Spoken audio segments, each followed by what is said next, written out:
ఇంకా సమయం ఇచ్చుకోకుంటే ఆ ముహూర్త కాలానికి చేరుకోవాలని కోరుకోవాలి. అందరూ కూడా జీలకర్ర బెల్లాన్ని ఒకరు శిరస్సులో ఒకరు పెట్టుకోవడాన్ని ముహూర్తం అంటారు.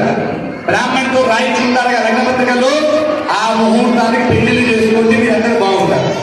లేదా ప్రగాఢమైనటువంటి నమ్మకంతో విశ్వాసంతో బ్రాహ్మణుడు ఎప్పుడు వస్తప్పుడు పెళ్లి చేసుకోండి, మీరు బాగుంటారు.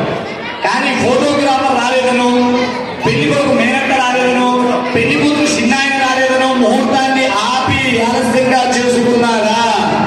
ఇప్పుడు మళ్ళీ అయ్యగారికి ఫోన్ చేయాలి, ఇప్పుడు అయ్యగారి కూర్చొని జాతకాలు తెచ్చుకోవాలి. నేను ఎందుకో మంచి ఉండలేదు, మా ఆయన ఇప్పుడు దాచుకుంటున్నాడు, నా పిల్లాన్ని చెప్పేట్టిందలేదు అని చెప్పి ఇలాంటి గొడవలు వస్తాయి. ముహూర్తానికి జీలకర్ర సరిగ్గా పెట్టుకునే ప్రయత్నం చేయాలి. ముహూర్తం సమయానికి కళ్యాణ మండపంలో ఉండాలి, ఒక గంట ముందే ఉండాలి. పంతులు గారిని రమ్మనాలి, పంతులు గారు చెప్పిన సమయానికి పెళ్లి చేసుకోవాలి. జీలకర్ర పెట్టుకొని ఒకరినొకరు పెళ్లి కొడుకు పెళ్లి కొడుకు చూసుకోవాలి. పక్కన ఉన్నటువంటి ఫోటోగ్రాఫర్లో లేకపోతే వీడియోగ్రాఫర్ల మీద చూడకూడదు, స్నేహితులను చూడకూడదు, అమ్మా నాన్నలను చూడకూడదు, మిమ్మల్ని కన్న తల్లిదండ్రులను చూడొద్దు, పిల్లలిచ్చే అత్తమామలను చూడొద్దు, సాగరం నాలాగా అందంగా ఉంటే అయ్యగారు కూడా చూడొద్దు. మరి ఎవరు చూడాలి? మరి దెబ్బకైనా వచ్చింది నాలాగా అయ్యగారు అందంగా అంటే నేను లేదనా? నాకు కూడా పెళ్లి ఇద్దరు పిల్లలున్నారు, అందంగా ఉన్నారు కూడా వచ్చే నష్టం ఏం లేదు. కానీ ఉదాహరణ చెప్తున్నా, ఎవరిని చూడాలి? పిల్ల పిల్లగాని